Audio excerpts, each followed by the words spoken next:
meja, aku bersih bawah.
Masa Insinyur Soekarno dan Muhammad Hatta, pas masa mereka memproklamasikan itu, kan pada saat itu tidak ada internet.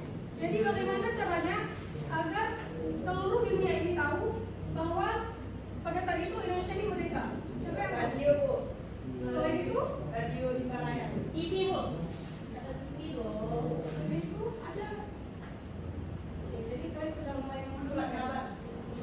Ini saya harapkan kalian semua ini dapat memahami latar belakang pembentukan proklamasi kemerdekaan Indonesia dan bagaimana para tokoh dalam pembentukan tersebut dan makna dan dampak bagi kita semua.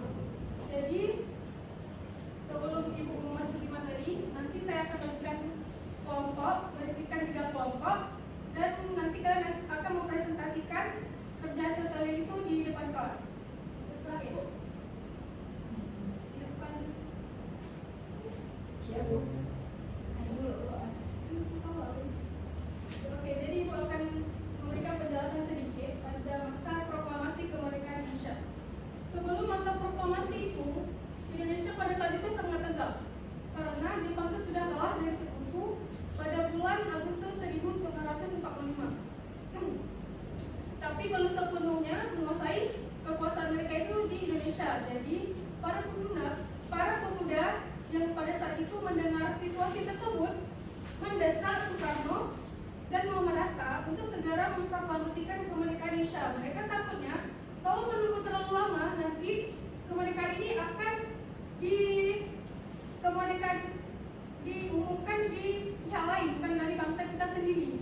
Jadi pada masa itu mereka dibawalah Insinyur Soekarno dan Muhammad Hatta ini ke daerah Rengas Dengklok untuk segera memproklamasikan tanpa ada mengambil Jepang.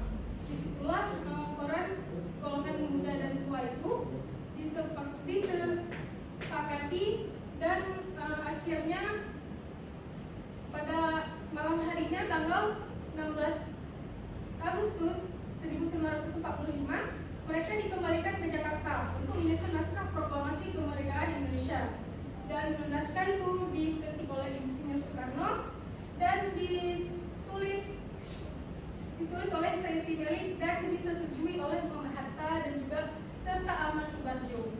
Dan keesokan paginya pada tanggal 17 Agustus 1945 jam 10 waktu Indonesia Barat di Jalan Bangsaan Timur nomor 57 Jakarta, disitulah di rumah Laksamana Beda diumumkan proklamasi kemerdekaan Indonesia. Di situ tidak ada panggung megah, tidak ada mikrofon besar, dan cuma ada hasil bendera jahitan Ibu Fatmawati. Disitulah lahirnya negara Republik Indonesia. Jadi sekarang kita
proklamasi dibacakan di Pegunungan Salak Timur nomor 56 Jakarta.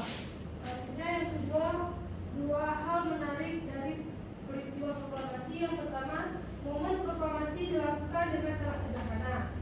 Yang kedua, semua tokoh bekerja sama